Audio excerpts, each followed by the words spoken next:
பாரத பிரதமர் நரேந்திர மோடி அவர்கள் பிப்ரவரி 28, 2026 அன்று ராஜஸ்தான் மாநிலம் அஜ்மீரில் தேசிய அளவிலான HPV தடுப்பூசி இயக்கத்தை அதிகாரப்பூர்வமாக தொடங்கி வைத்தார்.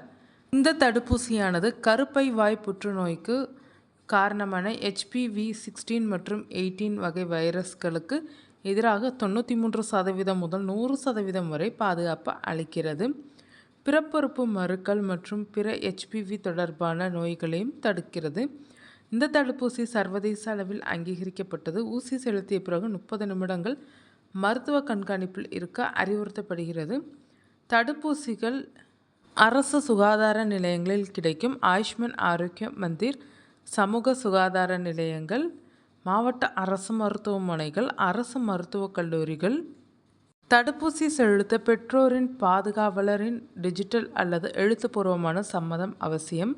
தடுப்பூசி செலுத்தப்பட்ட சிறுமிகளின் இடது கை ஆள்காட்டி விரலில் அடையாளம் இடப்படும். முதல் 90 நாட்களுக்கு இது ஒரு தீவிர இயக்கமாக நடைபெறும். அதன் பிறகு வழக்கமான தடுப்பூசி அட்டவணையில் சேர்க்கப்படும்.